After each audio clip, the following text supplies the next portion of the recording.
West Bank Zenin में Palestinian resistance ने अल दम्ज जो नेबरहुड है जेनिन का, उसमें फिर से एक्सप्लोजिव्स यूज करके ब्लास्ट किया है, जिसमें करीब 3 इजरायली सोल्जर्स या तो घायल हो गए हैं या मारे गए हैं। उसी तरह से तुलकरेम में भी घटना घटी है, वैसी ही घटना नाब्लस में भी घटी है। 3 जगह एक्सप्लोजिव्स लगातार पैलेस्टीनियन रेजिस्टेंस ने छोड़े हैं। और देखिए आज के जो ये सेकंड वीडियो है, और पहले वीडियो में हमने आपको हेडलाइन सारी बताई, हम उसका उन हेडलाइंस के एनालिसिस करेंगे। लेकिन हम देखिए सबसे पहले डिटेल वेस्ट बैंक की आपको रिपोर्टिंग भी देते हैं, थोड़ी एनालिसिस भी हम करते चले, फिर गाजा पे आएंगे जहां अर्थ शैटरिंग, बहुत ही मतलब धरती को हिला देने वाले मतलब वाली घटनाएं हुई, और उसके साथ साथ लेबनान और बाकी जगहों की भी बात करेंगे। अभी देखिए जो सबसे पहले, और हाँ एक चीज मैं बता दूं कि मेरी तबीयत आज भी नहीं ठीक है, तो थोड़ा सा ये वीडियो बहुत लंबा नहीं हो पाएगा, मतलब शॉर्ट ही रहेगा 20-25 मिनट का, क्योंकि कल किसी ने कहा था कि 20 मिनट के वीडियो, क्योंकि ये भी छोटा वीडियो है। अरे ऐसा इस तरह से जब तबीयत खराब हो तो मजाक न किया करो। एनीवे मैं ये कह रहा हूं कि देखिए अभी इस वीडियो को आप अंत तक देखिएगा। मैं फिर कह रहा हूं आपसे कि अभी हम लोग ये जो चैनल है, इसके सब्सक्राइबर्स नहीं बढ़ रहे हैं, व्यूज इसके नहीं आ रहे हैं जो आने चाहिए, बल्कि थोड़ा कम हुए हैं। अब मैं छोटे वीडियोस भी डाल रहा हूं उसके बाद भी, और मैं देखिए दोनों बैलेंस कर रहा हूं, छोटे वीडियो भी डाल रहा हूं, शॉर्ट्स भी डाल रहा हूं, और ये मैंने, और रात को एक लंबा वीडियो तो रहेगा भाई, जिसकी जो जो मर्जी है वो देख सकता है। लेकिन सवाल यहां पर यह है, और कल मैं देखिए नाराज भी हुआ था, आज भी नाराज हो सकता हूं, बीमार होने से मैं चिल्लाना तो बंद नहीं करता हूं, लेकिन सवाल यह है कि आप लोग अपनी जिम्मेदारी नहीं निभा रहे। मैं साफ कहना चाहता हूं, और आप लोग अगर आप मुझसे इत्तेफाक नहीं रखते हैं तो आप अपने कमेंट पे लिखिए। मैं साफ कह रहा हूं, आप लोग अपनी जिम्मेदारी नहीं निभा रहे हैं। हमारे जो 5-6 हजार व्यूज रोज आते हैं, उसमें से 500 लोग भी अगर ऐसे हों, और जो कमेंट मलिए 300 से 400 आते हैं एवरेज, तो वो तो कम से कम कमिटेड हैं। तो वो उस चीज को आप 4 सब्सक्राइबर 5 सब्सक्राइबर्स क्यों नहीं जोड़ सकते हैं, ये आप बताइए।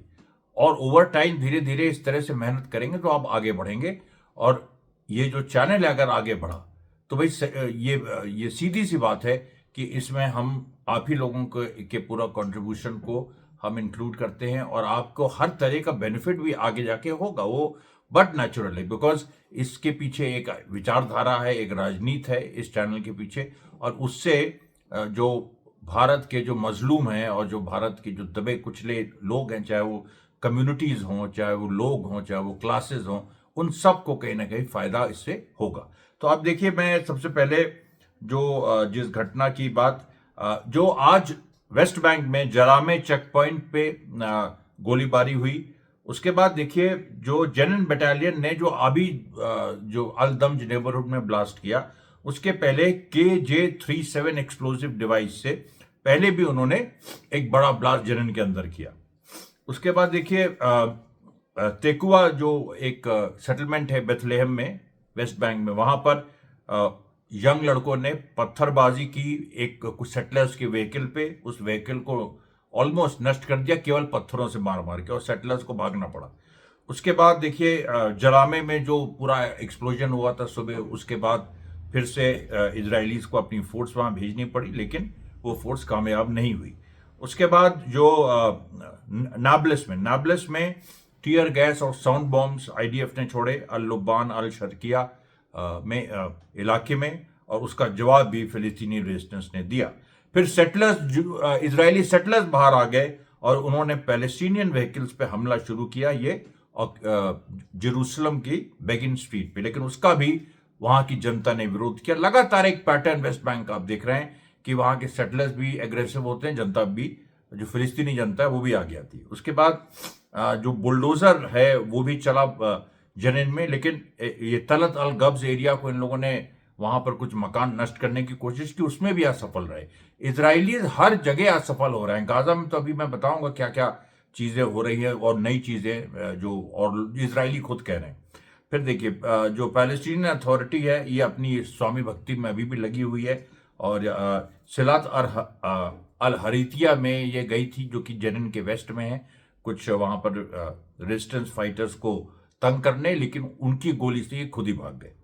उसके बाद देखिए जो कलंदिया चेक पॉइंट है जेरूसलम में, वहां ट्रेजेडी हुई जब एक लड़का उसको आईडीएफ ने गोली मार दी और उसके साथ साथ 2 लोग और इंजर्ड हुए। और इसको लेके काफी गहमा गहमी है। इसको लेके इजरायली प्रेस में भी एक है, वहां भी देखिए एक संघर्ष चल रहा है इजराइल के अंदर, नेतन्याहू और अटॉर्नी जनरल जो है उनको लेके।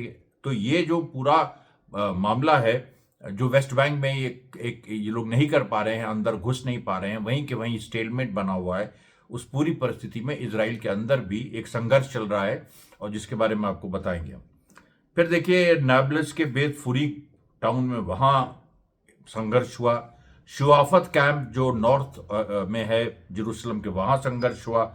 उसके बाद देखिए निलिन जो टाउन है रमल्ला में, उसमें स्टॉर्म करने की कोशिश की, वहां ही असफल रहे।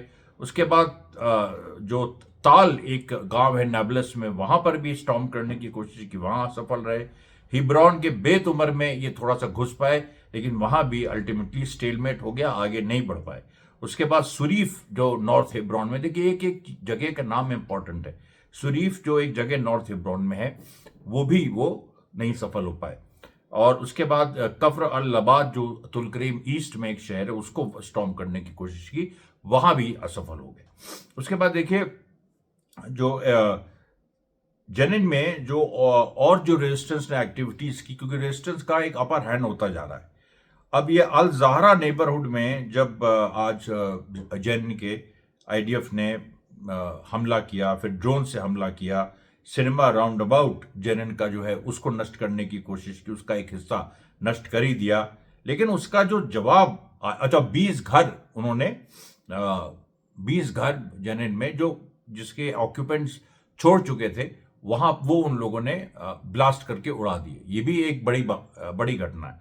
लेकिन आईडीएफ के साथ देखिए आप, उन्होंने नॉर्थ गाजा में कितने घर उड़ाए, भी यहां 20 सैकड़ों, और कितने लोगों को दर बदर, मतलब ऐसा कर दिया कि उनका घर नहीं है, होमलेस कर दिया। लेकिन आज वही लोग साउथ गाजा से नॉर्थ गाजा लौट रहे हैं और ये नारा लगा रहे हैं कि ये आज का दिन अल्लाह का दिन है, आज का दिन भगवान का दिन है।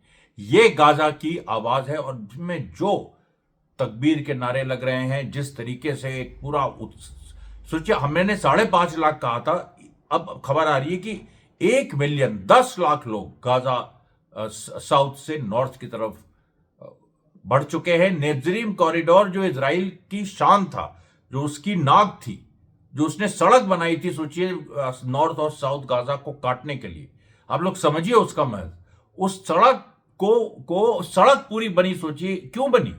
इसलिए क्योंकि नॉर्थ गाजा 18 किलोमीटर जो है वो उनको पास रखना था, अपने पास रखना था इजराइल को, उसको एनेक्स करना था। उसमें से सारे काफी लोगों को ये निकाल चुके थे, उनको साउथ भेज चुके थे, कुछ लोग बाकी थे। लेकिन हमास ऐसा लड़ा वो पिछले दिनों में कि मतलब अद्भुत हो गया। अब बताइए, एक के बाद एक जो इजरायली सोल्जर्स मारे गए हैं पिछले 1.5 महीने में, खास तौर पे जो 15 जनवरी के पहले जो है, और उसके देखिए वीडियोस भी आए हैं।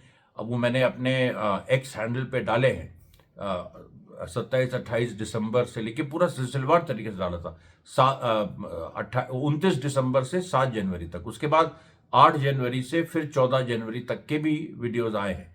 ये सारी चीजें देखिए हो रही है और इसको लेके ये बड़ी घटनाएं हैं। इससे अगर आप परिचित होना चाहते हैं तो आप परिचित होइए, अगर उससे मरहूम रहना चाहते हैं तो मरहूम रहिए। उसके बाद देखिए जो एक वही बात आई कि जो इजराइल ने जो नेत्जरीम कॉरिडोर से जो इजराइल वापस हटा है, उसको लेके इतमार बेन गिविर जो रिजाइन कर चुका है सरकार से, वो तो पागली हो गया। जो राइट विंगर है वो कह रहा है कि ये हमास की जीत है, ये डील इलीगल है और नेत्जरीम कॉरिडोर कैसे आप छोड़ सकते हैं, जबकि इतने इजरायलियों ने, सैनिकों ने, सैकड़ों इजरायली सैनिकों ने उसको डिफेंड करते हुए अपनी जान दी। अरे डिफेंड तुम क्या करोगे? तुम्हारे अंदर कुव्वत डिफेंड करने की नहीं। ये कहो कि हमास ने तुम्हें हरा दिया है, हमास ने तुम्हें इतना मारा है, चाकुओं से गोद दिया है कि तुम्हारा अभी तक तुम उस सदमे से तुम्हारी सेना नहीं उठ पाई है। तुम्हारी कौन सुनेगा इतमार बिन गिविर? तुम्हारा तो मुंह ही किसी जानवर की तरह है। उसके बाद अभी देखिए जो नेत्जरीम कॉरिडोर पे जो अमेरिकन इंस्पेक्टर्स तक ये लोग ले आए थे, ये हालत थी। अमेरिकन इंस्पेक्टर्स भी ले आए थे, मतलब इतना एडवांस प्लानिंग इनकी थी। और वो सब फेल हो गई। फिर युद्धोत अरोनौत ने कहा कि इजराइल ने बहुत बड़ी कीमत चुकाई है और ये इस डील के चलते, अब इसमें देखिए बहुत सारी बातें अभी खुलेंगी, जो कैसे बड़े बड़े लोगों को हमास ने अगवा किया था, जैसे मोसाद एजेंट वाला मामला सामने आया, वैसे और भी बहुत बड़े बड़े लोग हमास ने किडनैप किए हुए हैं। अगर नेतन्याहू सीज फायर डील को नहीं मानता तो फिर कुछ दूसरा ही बवाल होता। वो इस बात को समझ गया और उसमें ट्रंप का तो दबाव है, लेकिन हमास ने जो बड़े बड़े, जैसे ये स्पेस साइंटिस्ट को जो अगवा किया, अभी तक हमास के पास है, उसके बदले हमास ने कहा हम उसको छोड़ेंगे, आप साउथ से नॉर्थ आने दीजिए लोगों को। इजराइल के मुंह पे इतना बड़ा थप्पड़ लगा है कि वो पूरा, मतलब पूरी सेना वहां से भाग गई। आप सोचिए, नेत्जरिम कॉरिडोर के में पूरी इजरायली सेना जो तैनात थी और कब्जा की हुई थी, सब भाग गई, कोई बचा ही नहीं है। Finish, it is over. और कई लोग इजराइल में कह रहे हैं कि ये कोई सीज फायर नहीं है, ये इजराइल की हार है। इससे ज्यादा हार क्या हो सकती है? उसके बाद देखिए, जो इजरायली जर्नलिस्ट अमिचाई स्टेन है, उन्होंने यही कहा कि नेत्जरिम कॉरिडोर छोड़ के इजराइल ने अपना सबसे बड़ा कार्ड खो दिया है, अब वो किस चीज को लेकर नेगोशिएट करेगा। उसके बाद इजरायली एनालिस्ट गाय बिकोर ये कह रहे हैं कि हम लोग जो हैं इसी अग्रीमेंट को अब हम लोग को इम्प्लीमेंट करना है, और इसको अब इसके आगे क्या होगा, क्या हम पैलेस्टाइन स्टेट भी दे देंगे, इस तरह की बातें उन्होंने कही है। ये चीज होनी है, वो तो इनएविटेबल है। उसके बाद देखिए, कई सेटलर जो इजरायली सेटलर प्लेटफॉर्म्स हैं, उनके जो अपने मीडिया प्लेटफॉर्म, उन्होंने कहा है कि वही कि नेत्जरिम कॉरिडोर से विड्रॉ करने का मतलब है हार। और फिर उन्होंने कहा है कि लब्बो लुबाब पूरी चीज का यही है कि हमास जो चाहता था वो हो गया, उसने गाजा स्ट्रिप पे पूरी तरह से कंट्रोल कर लिया। ये डोरोन काडोश ने कहा, जो इजरायली आर्मी के रेडियो कॉरेस्पॉन्डेंट हैं। और डोरोन काडोश ने यह भी कहा कि नॉर्दर्न गाजा फिर से उसी तरह से जैसे पहले था, 10 लाख के ऊपर लोग, डेंसली पॉपुलेटेड, मतलब गली कुछ, और उसको इजराइल ने बम्बार्डमेंट कर करके उसको, अब सोचिए 10 लाख लोगों का नॉर्थ गाजा था, और बम्बार्डमेंट कर करके 1.5 साल में इजराइल ने उन 10 लाख लोगों में से कम 8 लाख, मतलब 8 या 9 लाख लोगों को साउथ गाजा में शिफ्ट होने पे मजबूर किया। 10 लाख में से 8 या 9 लाख लोगों को वहां शिफ्ट होने पे मजबूर किया, ताकि उनको उनकी खुली जगह मिल जाए, कम लोग हों और पूरा कंट्रोल करें और हमास को वहां खत्म कर दे। लेकिन हुआ क्या, हमास ने वहां ऐसी लड़ाई लड़ी कि जो सोच नहीं सकता। मैंने एक एक वीडियो में आपको बताया, आप पुराने वीडियोस देखिए, आप एक एक चीज देखिए, और नहीं तो मैं फिर हमास की टैक्टिक्स पे अलग से कुछ वीडियो बनाऊंगा। लेकिन वही सवाल है कि सब्सक्राइबर्स अगर नहीं बढ़ रहे हैं, व्यूज नहीं बढ़ रहे हैं, तो मैं किसके लिए कहूं, क्या कहूं मैं? कोई जो सुनने वाले भी तो होने चाहिए ना।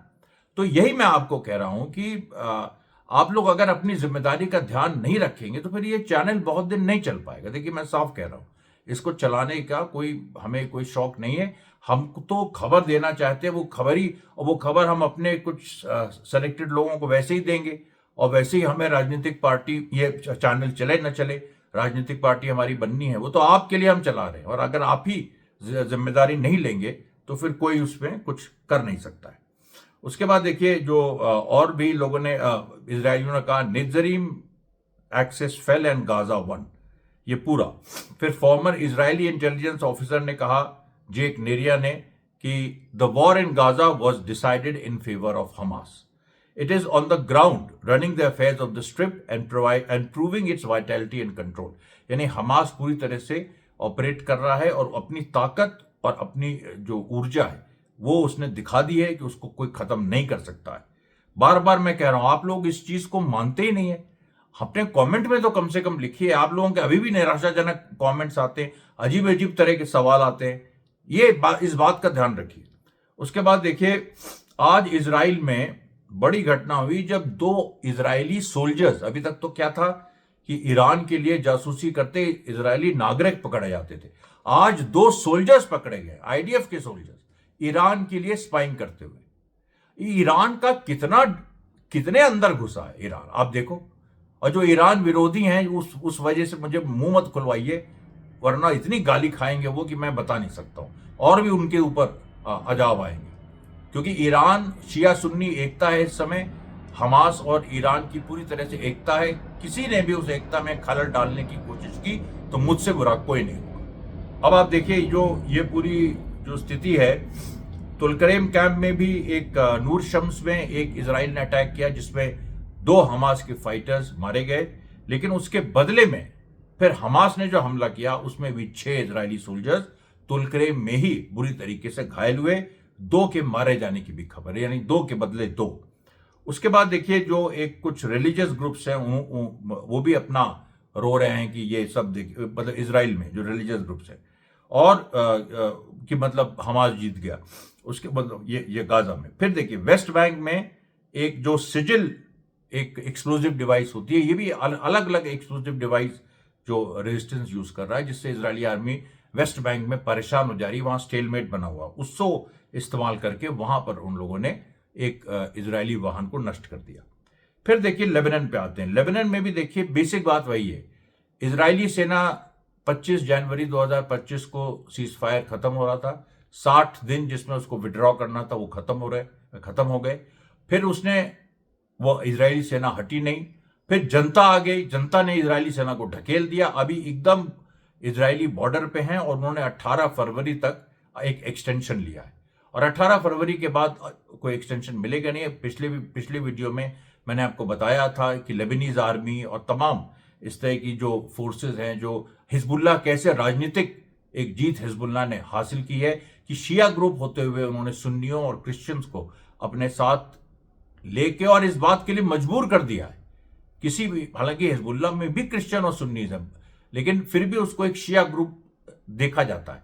तो उसने लेकिन अपने इसमें सुन्नियों और जो क्रिश्चियंस हैं उनको उन्होंने ये दिखाया है कि ये लड़ाई किसी शिया की नहीं है, हिजबुल्लाह की, ये जो अरब नेशन है उसकी आजादी की लड़ाई है। और वो फिलिस्तीनी लड़ रहे हैं, हमास लड़ रहे हैं जो कि सुन्नी है, उनको हम सपोर्ट कर रहे हैं। और जो लोग नहीं इसको मान रहे थे उन्होंने देखा कि इजराइल को 60 दिन का टाइम दिया लेकिन उसने विड्रॉ नहीं किया, बल्कि आज लेबनीज आर्मी के भी 2 लोगों को मार दिया। तो ये देखिए, और इसीलिए लेबनीज आर्मी ने भी हौला और तमाम जो लेबनान की जगह है वहां जनता को जाने दिया। पहले नहीं जाने दे रहे थे, फिर जाने दिया। 2 जगह जो जनता है उसने यूनिफिल ट्रूप्स जो है यूनाइटेड नेशंस की, उसमें जो इंडोनेशियन सोल्जर्स, कुछ नेपोलीज सोल्जर्स, उन्होंने जनता को रोका तो औरतों ने धरना दे दिया और यूनिफिल की ट्रूप्स को वहां पर हटना पड़ा। अब आप ये देखिए इस तरीके से ये बातें आ रही हैं। हौला में तो फिर मतलब हौला में तो इजराइल ने एक समय कह दिया था ये लेबनान में कि हम अंदर नहीं घुसने देंगे किसी भी हालत में, लेकिन वहां पर लेबनीज आर्मी को लेके वहां पर जनता घुस गई है और लगातार वहां पर संघर्ष भी हो रहा है और जनता वापस भी आ रही है, अपने घरों को सजा भी रही है। उसके बाद देखिए ऐतरान में एक ड्रोन से बॉम्बिंग करने की एक कोशिश की, लेकिन वो इजराइल ने, लेकिन वो बम फटा नहीं और उसकी वजह से भी कुछ लोग घायल हुए, लेकिन वो एक्सप्लोड नहीं किया। उसके बाद देखिए रस अल नकूरा का जो नेवल आउटपोस्ट जो कि वेस्टर्न लेबनान में है, वहां पर इजरायली सोल्जर्स अभी मतलब वो थोड़ा सा सी की तरफ है, तो वहां पर इजरायली सोल्जर्स अपना जो नुकसान उनका हुआ था वो भरपाई करने की कोशिश, जो हिजबुल्लाह ने डिस्ट्रॉय कर दिए थे उनके नेवी के गन बोट्स वगैरह, उसको रिपेयर करने की कोशिश कर रहे हैं और इसको भी लेके हिजबुल्लाह ने अपना इतराज जताया है। उसके बाद देखिए धायरा जो रेजिडेंट्स है उन्होंने हमला किया इजरायली फोर्सेस पे लेबनान में। अल बतीशिया सेमेट्री जो टाउन के मतलब धायरा के वेस्टर्न एंट्रेंस में, वहां संघर्ष हुआ। उसके बाद जो इस्लामिक रिसाला स्काउट्स है उनके ऊपर स्टन ग्रेनेड इजरायली ड्रोन ने मारा, लेकिन वो उससे उनको मतलब कोई इंजरी या कोई ऐसा हताहत नहीं हुए। फिर उदैसा में एक सिटीजन्स के ग्रुप पे इजराइल ने गोली चलाई, उसमें भी वो फेल रहे। ये देखिए जो सारी चीजें हैं। उसके बाद एक बड़ी चीज ये हुई है कि एक अंतर्राष्ट्रीय खबर की, देखिए जो सेकेंड वर्ल्ड वॉर में जो कॉन्सेंट्रेशन कैंप्स पोलैंड ने बनाए थे और जो कॉन्सेंट्रेशन मतलब जर्मनी ने जो बनाए थे पोलैंड में ऑस्विट्स कैंप, जिसमें लोग कहते हैं कि 1 मिलियन 2 मिलियन जूस को वहां गैस करके मार दिया गया था। वो अलग बात है कि वो पूरा हॉलोकास्ट भी कहीं ना कहीं उसमें जूस भी इन्वॉल्व थे हिटलर के साथ कि तुम करो ये और ताकि हम फिर जूस को पैलेस्टाइन बुलाएं यूरोप से। तो वो पूरी साजिश थी एक बड़ी। अब क्या है कि वहां पर ऑस्विट्स, लेकिन ऑस्विट्स को जो पोलैंड में कंसंट्रेशन कैंप है, कत्लेआम वाला कैंप जिसमें इतने लोग मारे गए, उसको सेकेंड वर्ल्ड वॉर में रशियन आर्मी ने उसको, या जो सोवियत यूनियन था उस समय, सोवियत यूनियन की आर्मी ने लिबरेट किया। ये शिंडलर्स लिस्ट जो स्टीवन स्पीलबर्ग ने बनाई है उसमें ये चीज साफ दिखती है। उसने तक एडमिट किया, वो खुद यहूदी है, जू है, और वो इजराइल के साथ, उसने भी ये दिखाया। लेकिन अभी क्योंकि रशिया ईरान के साथ है और चाइना भी ईरान के साथ है, तो रशिया को जो 80th anniversary of liberation of Auschwitz prison है उसमें रशिया को नहीं बुलाया, और उसको लेके जबरदस्त कंट्रोवर्सी हो रही है। और रशिया पूरी हिस्ट्री बुक्स में रिकॉर्डेड है भाई कि रशिया ने लिबरेट किया, रेड आर्मी ने लिबरेट किया। आप शिंडलर्स लिस्ट स्टीवन स्पीलबर्ग की देखिए, उसमें साफ है कि किसने लिबरेट किया। लेकिन ठीक है भाई, तुम अपना बदमाशी करते रहो, तुम अपना ये करते रहो, कौन तुम्हारी सुन रहा है? इस समय दुनिया की अधिकांश जो जनता है वो रशिया, चाइना, ईरान एक्सेस के साथ है, एक्सेस ऑफ रेजिस्टेंस के साथ है। उसके बाद देखिए, अभी अभी खबर आई है कि तुलकरेम में 2 और घटनाएं घटी है। राबिया एक्सेस में जब जो पैलेस्टीनियन रेजिस्टेंस ने फायरिंग की है और वहां पर एक इजरायली बल को मारा है, और उसके बाद सजिल टाइप एक एक्सप्लोजिव एक और तुलकरेम में इस बार उन्होंने ब्लास्ट किया है, जिससे इजरायली जो व्हीकल्स हैं उनको बड़ा नुकसान हुआ है। अब देखिए, अब एक बात जो इजराइल के अंदर की लड़ाई उसके बारे में बता दे। एक्चुअली इजराइल के सुप्रीम कोर्ट का जो चीफ है, जैसे हम लोग के यहाँ चीफ जस्टिस होता है, उसका इलेक्शन हुआ है, और उसको एक 9 मेंबर एक पैनल होता है जो चुनता है। अब उस 9 मेंबर पैनल में जो नेतन्याहू के क्लोज लोग थे उन्होंने बाइकआउट किया, 5 लोगों ने उसको चुन के भेज दिया। वो अटॉर्नी जनरल जो इस समय महिला हैं इजराइल की, जो नेतन्याहू के खिलाफ है, उनके खिलाफ कई इंक्वायरीज कर रही हैं, 7 अक्टूबर वाली भी, तो उन्होंने हेल किया कि नहीं, ये सही आदमी बैठा है जो सुप्रीम कोर्ट का चीफ बना है इजराइल में। जो राइट विंगर्स हैं, स्मोत्रिच से लेके बेन गिवेर से लेके, और नेतन्याहू की तरफ से बयान नहीं आया, लेकिन नेतन्याहू भी वो नाराज है कि इस तरह से कैसे हो गया, हमारे खिलाफ एक सुप्रीम कोर्ट ऐसा चीफ बन गया है। ये जो सारी चीजें देखिए छोटी छोटी, ये बहुत नुकसान पहुंचा रही है और इजराइल को अंदर से कमजोर कर रही है। मैं बता चुका हूं कि किस तरीके से जो सोल्जर्स हैं, 2 सोल्जर्स, वो इजराइल के लिए स्पाइंग करते हुए पकड़े गए हैं। इजराइल ने अपने ड्रोन्स की ताकत बढ़ा दी, वो मैंने पहले उसमें आपको उसका वीडियो भी दिखाया था, गाजा ड्रोन का कितना बड़ा उसका और बलशाली, बल्कि मैंने सैकड़ों किलोमीटर रीच कही थी, उसकी रीच हजारों किलोमीटर की है, और वो कम से कम 1000 से ऊपर वो उतना केजी के बॉम्ब भी वो कैरी कर सकता। अद्भुत चीज़ है। आप पिछले वीडियो में उसका वीडियो वो देखिए, 5 सेकेंड, मतलब जो पिछला वीडियो उसमें 5 सेकेंड का फुटेज है उसका। अद्भुत चीज़ है, वाकई देखने लायक है, समझने लायक। तो ये देखिए आज के दूसरे वीडियो की जो समाचार और एनालिसिस है। कल मैं फिर आपके सामने हाजिर होऊंगा। धन्यवाद साथियों, बहुत बहुत।